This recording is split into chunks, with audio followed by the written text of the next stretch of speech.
Welcome to the Tamworth FC Social, a podcast all about Tamworth Football Club. The Lambs have got their first win, and I'm joined by Brett and Graham to discuss. You were there with me, Brett. How are you feeling? Yeah, I thought it was a really positive result, positive performance, great attendance, just a great day of bank holiday football and a much needed win for us. So really pleased with that result. You were following from afar, weren't you, Graham? How were your nerves in the 20 minutes of stoppage time at the end?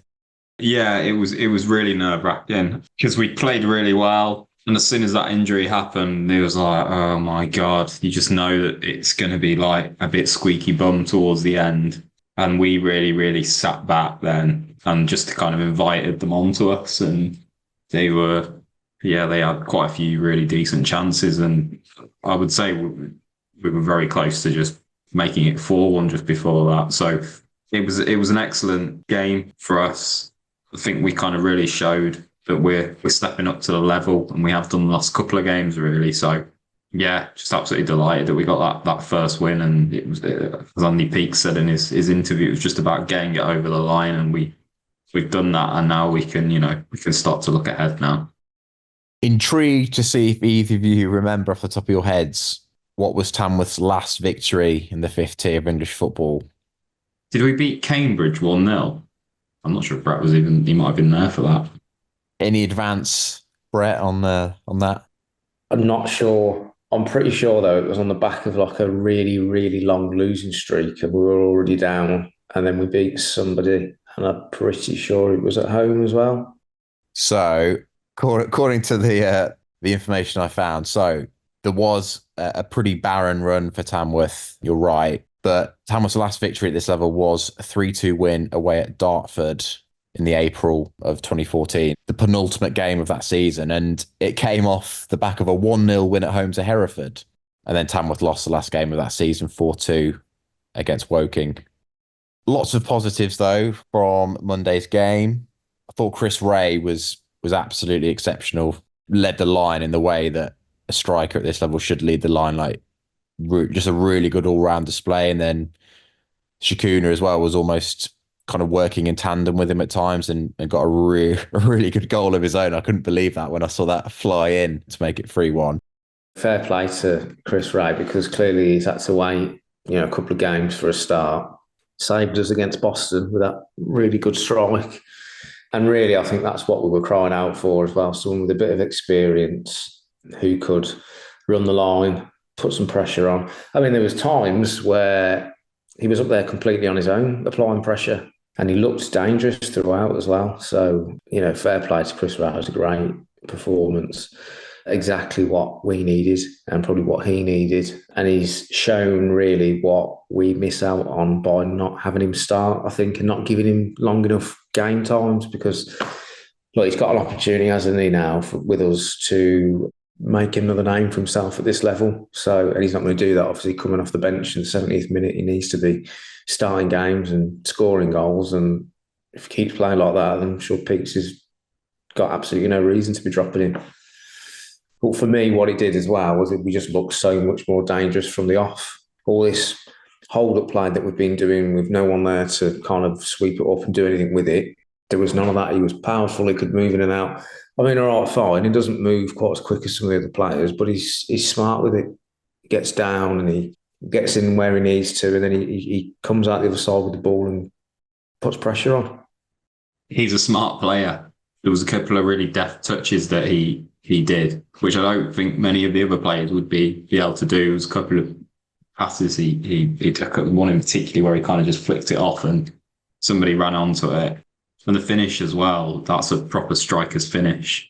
To me, he was really the difference, and probably what we've been missing out on in those first couple of games. I mean, bar the York game where we were never really in it, we just needed that little bit of quality up front, and we got that in that game, and it's what's been lacking. I think Tshikuna again, I thought he looked really dangerous. Like Fairlam had a really good game.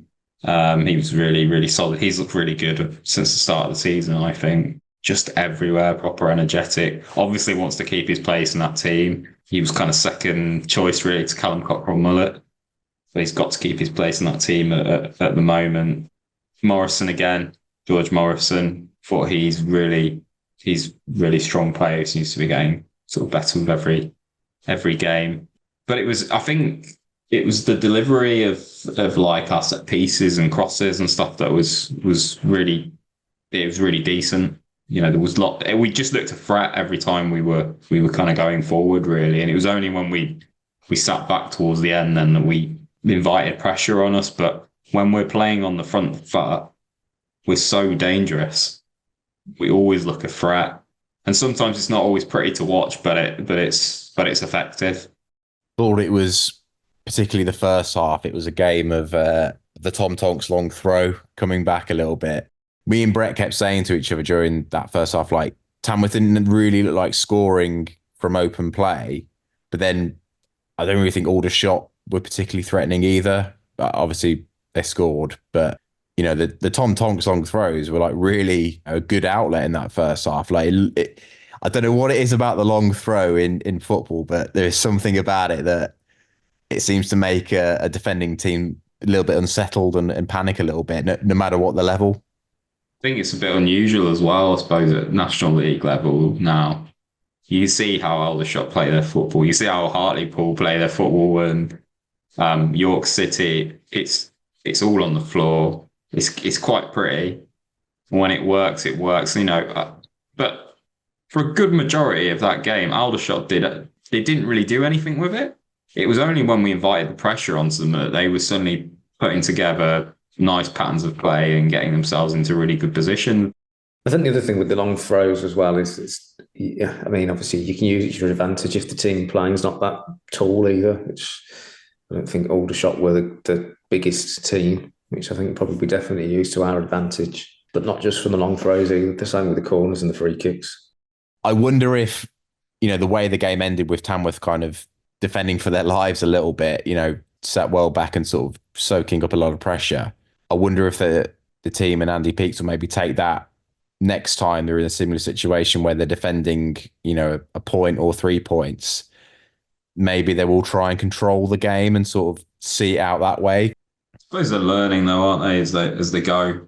If they'd have done that last season, which they did quite a bit with some of the 1-0s and stuff that they've got, they didn't get that kind of pressure sort of heaped on them.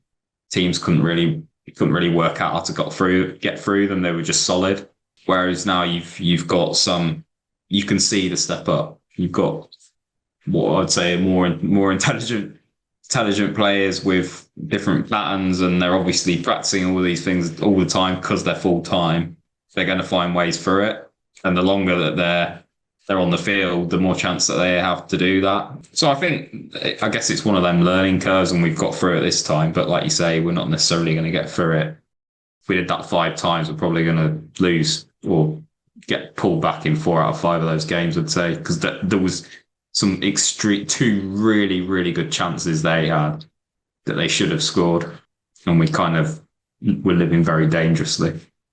I think what's encouraging for me though is the post-match interview where Pete's obviously said that he's learning from every game.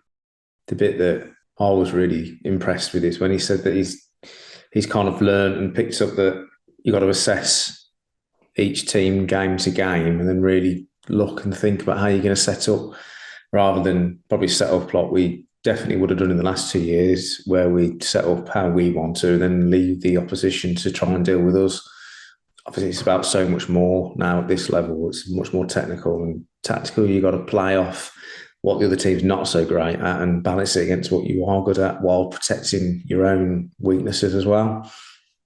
So that for me was a real positive. And I think while we're saying, oh yeah, well actually we might not be getting away with that kind of last gasp defending for the last little bit, I'm sure Peaks will go away and look at that and think, well, what can we do next time? As he said in his post-match interview, now we'd like to keep a clean sheet. And to be fair, our defence is our strength. So when you're looking at it and you think, yeah, really, we could do with a clean sheet or 2. Because ultimately, that will also help our goal difference, which we'll need come the end of the season as well. But I mean, like, let's not forget we've got a lot of injuries as well at the back. Cockrell, Mollett, Curley, Diggy. So, we've got the young lad from Blackpool on loan. He's played that last 20 minutes. That was the first time he's played in the team. So, we are heavily laden with injuries as well.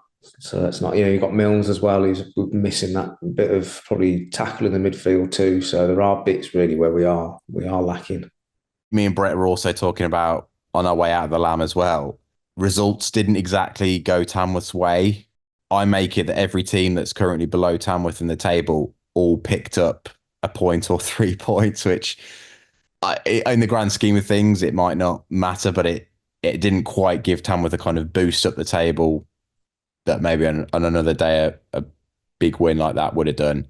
And of course, one of those teams below Tamworth that won was Boston, and Tamworth on the Saturday got a very late draw there, courtesy of that man again, Chris Wreh. I think, Graham, you might have predicted this result. I believe I did. I definitely predicted a draw, at least.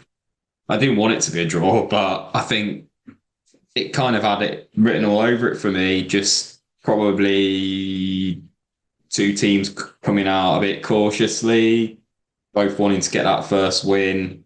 Although I think Tamworth came out on the front foot, didn't quite go as planned. Boston got their goal. I think we rode our luck at times a little bit. But that goal right at the end, absolutely brilliant goal as well. We scored some really good goals already this season. I almost felt like that could change the complexion of the start of the season for us, really. If we hadn't have got that goal, would we have gone on to win against Aldershot? Who knows? It always felt like it was going to be a draw. And I guess in terms of points return, that's pretty decent over the bank holiday weekend. And considering as well that Aldershot had a really decent result against Oldham, I think we can be quite pleased with that. And I predicted we'd beat Aldershot as well. Not to that scoreline. So Key to get that mentioned in there, Graham, like that. I did, yeah. Just out of interest, either of you got a favourite goal out of the Wreh equaliser at Boston and the Tshikuna screamer at home to Aldershot? Tshikuna for me, just because I was there. And it's not the first time he's done that anyway. He scored a goal like that. I don't remember which game it was last year, but he scored a screamer like that last year. Graham? I'm probably going to say Chris Wreh. I could just watch that again and again. I mean, the Tshikuna one was brilliant as well. But I suppose with the importance of it, to score a goal like that, to have that bit of quality literally in the last 30 seconds, and to be so cool about it, yeah, that was pretty good. That. Sticking on the subject of strikers then, are we all in agreement that it's Chris Wreh's shirt to lose in terms of the striker position? Yeah. I mean, after this bank holiday, how can it not be?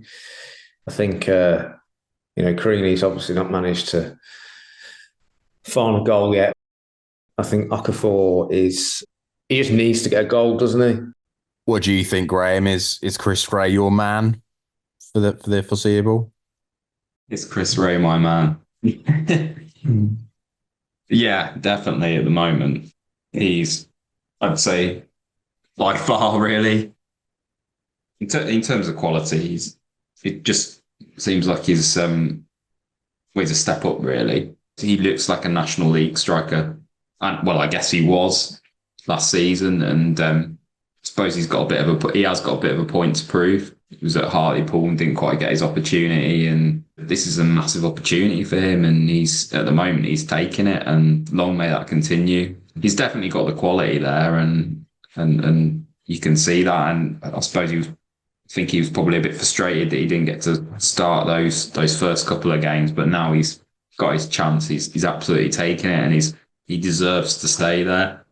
I think we've got the good options on the bench. We've got the option with Creaney, which is something a little bit different. And I think towards the end of a game, you put a Creaney on, and it creates a lot of chaos for a defence and something different. You've got Miracle. He just needs to keep building confidence really at this level, as Brett said. He's obviously got a lot of potential and he looks dangerous. And I think it'll come for him. But it's so early days really at the moment for him. We've still got Ty Deacon there in the background as well.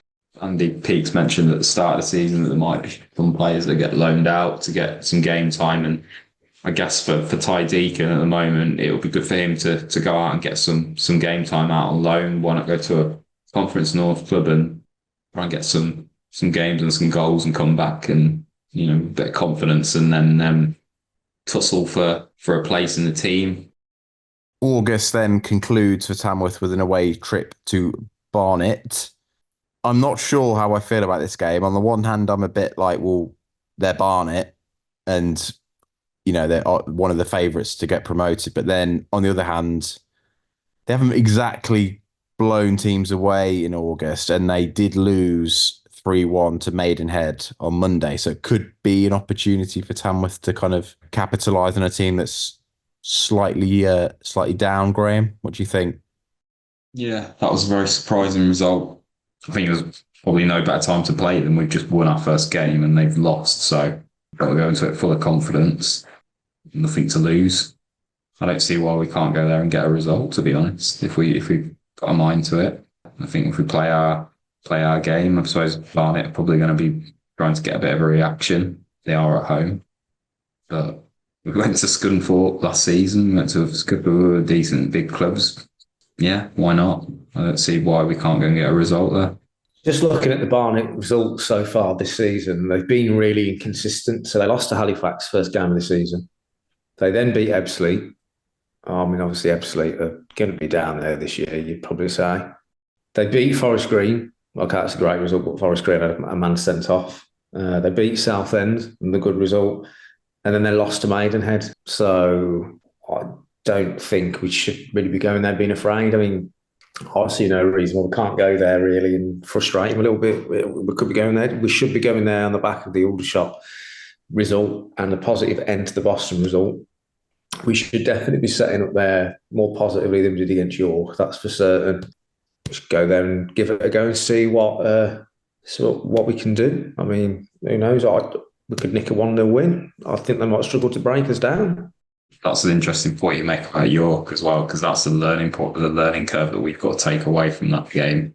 And I hope that we have with the last few games, but it's now going away to a so-called big club again. Are we going to sit back or are we going to just go for it? Because when we actually do play on the front foot, we are dangerous. And I think we should play on the front foot whether we're home or away, really. Why not? First 15 minutes, just go for it, see what happens. I suppose we've got to manage the game because in terms of things like fitness, it might catch up on us later on in the game. But I suppose that's why you got your 5 subs as well. And if you got pace to bring on and everything, then it makes sense. I don't think we should, as you say, I just don't think we should be afraid to go for it. We should learn from our mistakes at York, which was we gave them far too much respect, in my opinion. Would be quite good for Tamworth to come out of August with maybe another point on the board than they've got now, wouldn't it, as well? Just to keep, at the very least, a point per game. And I think that would be quite a reasonable total given how difficult August has been in terms of the opponents as well. Right, then it is time for Barnet predictions. And a reminder, we get 1 point for a correct result and 3 points for a correct scoreline. Last time, both Brett and myself thought Tamworth would beat Boston, but Graham was the one who correctly predicted a 1-1 draw, so that's 3 points to him. And we all thought Tamworth would beat Aldershot, but none of us got the scoreline correct. So for our little mini league, that means I move up to 7 points, Graham moves up to 5, and Brett gets off the mark with 1 point. Right then, Barnet predictions. Brett, would you like to go first? I think we'll go there and I think we could win 1-0. I'm not going to explain why, because I can't explain why, but I've just got a feeling we could go there and we could win 1-0. Got a hunch. Graham, what about you? I kind of was leaning towards that, but I think what I'm going to say is I'm going to say 1-1. Have a feeling we might score first and then they'll equalise. Yeah, I'm going to go 1-1. I am also going to go 1-1, and you'll have to just take my word that that's what I had written down before you said it, Graham. I just think I'm so torn here, between possible scenarios of results, and I just think a draw is the closest I can come to sitting on the fence. So yeah, 1-1 draw. I think that would be a decent result to close out August, and yeah, ultimately you're going to a big team in this league, and if you're getting something, then it's all good. So yeah, 1-1 from me. That's all for this episode of the Tamworth FC Social podcast. Thank you for listening. You can follow us on social media at TFC Social Pod. If you enjoy the podcast, please do subscribe to our YouTube channel and give this episode a like. It really helps us grow our audience. Until next time, goodbye.